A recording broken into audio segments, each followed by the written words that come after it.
দুপুরে গরম ভাতের সঙ্গে যদি কুমড়ো শাকের একটা এরকম নিরামিষ রেসিপি থাকে তাহলে কিন্তু খাওয়াটা জমে যাবে। তো এই রেসিপির জন্য আমি এখানে নিয়ে নিয়েছি বেশ কিছুটা কুমড়ো শাক, আর কুমড়ো শাকটাকে এরকমভাবে আমি কুচি করে কেটে নিয়েছি, আর শাকের ডাঁটাগুলো কিন্তু আমি আলাদা করে রেখেছি। তো এখানে আমি এই রেসিপির জন্য নিয়েছি একটা বড় সাইজের আলু একটু ডুমো ডুমো করে কেটে, আর এখানে নিয়েছি দুটো ঝিঙে। আপনারা এর পরিবর্তে কিন্তু বেগুনও দিতে পারেন। তো আমি এখানে একটা মশলা বানিয়ে নেব। তো তার জন্য সবার প্রথমে এখানে নিয়ে নিচ্ছি ছোটো চামচের 2 চামচ পোস্ত। এবার এর মধ্যে দিয়ে দিচ্ছি 1 চামচ সাদা সর্ষে আর 1 চামচ কালো সর্ষে। আপনারা চাইলে কিন্তু এখানে 2 চামচ কালো সর্ষেও নিয়ে নিতে পারেন। তো এবার এখানে দিয়ে দিচ্ছি ঝাল অনুপাতে কাঁচা লঙ্কা। ঝালটা আপনারা আপনাদের প্রয়োজন মতো ব্যবহার করবেন। খুব সামান্য একটু লবণ দিয়ে দিলাম, আর একটু অল্প সামান্য জল দিয়ে এটাকে একদম মিহি করে বেটে নেব। এটা রান্না করার 5-10 মিনিট আগে কিন্তু এটা বেটে রাখলে এটা কিন্তু তেতো হবে না। তবে আমি আজকে এটা মিক্সিতে বাটছি না, শিলে বেটে নিচ্ছি। শিলে বাটা মশলার একটা অন্যরকমই স্বাদ হয়। তো আমি এটা শিলে একদম মসৃণ করে বেটে নিচ্ছি। তো বন্ধুরা, কে কে আপনারা শিলেবাটা মশলা খেতে পছন্দ করেন অবশ্যই জানাবেন। আমার কিন্তু শিলেবাটা মশলা খেতে ভীষণ ভালো লাগে। তো একদম দেখুন মসৃণ করে এটাকে আমরা বেটে নিয়ে এটাকে তুলে রাখবো। অবশ্যই করে কিন্তু এই মশলাটা রান্না করার 5-7 মিনিট আগে বেটে রাখবেন, তাহলে কিন্তু একদমই তেতো ভাব লাগবে না। সামান্য একটু লবণ দিয়ে দিয়েছি, তার জন্য কিন্তু সর্ষের তেতো ভাবটা থাকবে না। তো এবার এদিকে একটা আমি কড়াই চাপিয়ে দিলাম, আর কড়াইয়ের মধ্যে দিয়ে দিলাম কিছুটা সর্ষের তেল। তেলটা ভালো করে গরম হয়ে গেছে। এবার তেলটাকে কড়াইয়ের চারিদিকে একটু ছড়িয়ে দিচ্ছি, এতে করে কড়াইটা কিন্তু পুড়ে যাবে না। তো এখন এর মধ্যে দিয়ে দেবো ফোড়ন। তো আমি ফোড়নে এখানে ছোটো চামচের 1 চামচ 5 ফোড়ন দিয়ে দিলাম। তো ফোড়ন থেকে একটা মিষ্টি গন্ধ বেরিয়েছে। এখন কেটে রাখা আলুটা দিয়ে দিচ্ছি। আলুটা যেহেতু একটু সেদ্ধ হতে সময় লাগে, তাই আমি এখানে আলুটা আগে দিয়ে দিলাম। আপনারা কিন্তু আপনাদের পছন্দ মতো যে কোনো সবজি দিয়ে এই রান্নাটা করে নিতে পারেন। আপনারা এখানে বেগুনও দিতে পারেন, তবে আমি যেহেতু বেগুনটা খুব একটা খাই না, তাই এখানে আজকে বেগুনের ব্যবহার করিনি। তো আলুটা দিয়ে কিছুক্ষণ একটু নাড়াচাড়া করে নেব, যাতে করে আলুটা এখানে 40% মতো সেদ্ধ হয়ে যায়। তো একটু নাড়াচাড়া করে দিয়ে কিছুক্ষণের জন্য একটু ঢেকে দিচ্ছি, এতে করে আলুটা কিন্তু 40% মতো সেদ্ধ হয়ে যাবে। তো আমি 1 মিনিট মতো ঢাকা দিয়ে রেখেছিলাম। এখন ঢাকাটা খুলে দিলাম। এবার আলুটাকে আবারও নাড়াচাড়া করে নেব। আজকের রেসিপিটায় কিন্তু আমি কোনো রকম পেঁয়াজ রসুনের ব্যবহার করিনি, সম্পূর্ণ নিরামিষভাবে এই কুমড়ো ডাঁটার রেসিপিটা আমি বানাচ্ছি। তো এবার আমি দিয়ে দিলাম কেটে রাখা ঝিঙেটাও। তো ঝিঙেটা দিয়ে দিলাম, এর সঙ্গে দিয়ে দিচ্ছি যে ডাঁটাটা আমি আলাদা করে রেখেছিলাম কুমড়ো শাকের ডাঁটাটাও এর মধ্যে দিয়ে দিলাম। তো আবারও ভালো করে একটু নাড়াচাড়া করে নিচ্ছি। তো আপনারা কিন্তু একই রকম পদ্ধতিতে লাউ শাকও রান্না করে নিতে পারেন, সেটাও কিন্তু খেতে ভীষণ ভালো লাগবে। তো আমি এবার এর মধ্যে দিয়ে দিচ্ছি খুব সামান্য একটু হলুদ গুঁড়ো, আর দিচ্ছি সামান্য একটু লবণ। এই রান্নায় কিন্তু কোনো রকম জলের ব্যবহার করব না। এই ঝিঙে থেকেও অনেকটা জল বেরাবে, আর কুমড়ো শাক দিয়েও কিন্তু অনেকটাই জল বেরাবে, তাই কিন্তু কোনো রকম এক্সট্রাভাবে জলের ব্যবহার বন্ধুরা এখানে করবেন না। তো ভালোভাবে একবার নাড়াচাড়া আমি আবারও করে দিচ্ছি।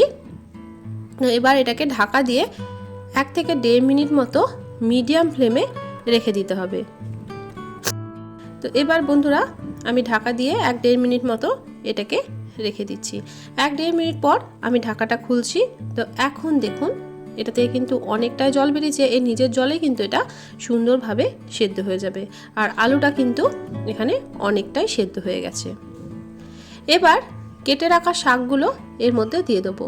শাকটা একটু পরে অ্যাড করছি, নাহলে শাকটা কিন্তু একদমই গলে যায়, তাই আমি শাকটা ডাঁটাটা সেদ্ধ হয়ে যাওয়ার পর এখানে অ্যাড করছি। আপনারা চাইলে কিন্তু ডাঁটার সঙ্গে শাকটাও দিয়ে দিতে পারেন। তো এবার শাকটাকে আবারও ভালো করে একটু নাড়াচাড়া করে দিচ্ছি। এখন কিন্তু লবণ আমি দেব না এই শাকের মধ্যে, যেহেতু আগে আমি লবণে ব্যবহার করেছি, শাকটা কিন্তু অনেকটাই কমে যাবে। তো পরে যদি প্রয়োজন হয় তখন আবারও লবণের ব্যবহার এখানে করব।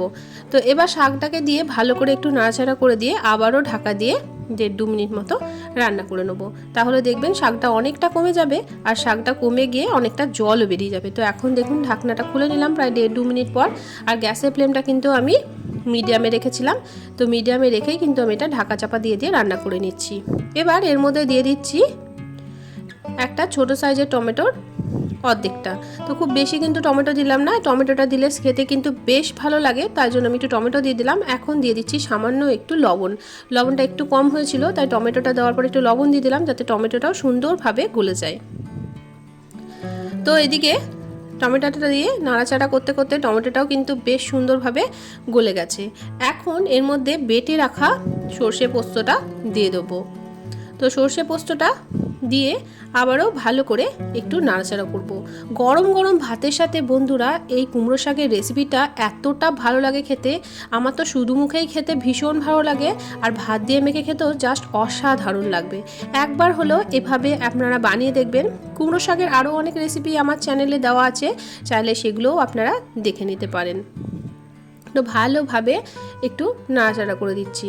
এখন এই জলটাকে একটু শুকিয়ে নিতে হবে, আর এই যে বাটিটা মশলাটা একটু লেগেছিল সেই বাটিটা ধুয়ে 1 চামচ মতো জল আমি এর মধ্যে দিয়ে দিলাম। তো খুব ভালোভাবে এটাকে নাড়াচাড়া করে এই যে জলজলা ভাবটা আছে এটাকে একটু শুকিয়ে নিতে হবে। তো আমি এখন কিন্তু গ্যাসের ফ্লেমটা হাই করে দিয়ে অনবরত এটাকে নাড়াচাড়া করে দিচ্ছি।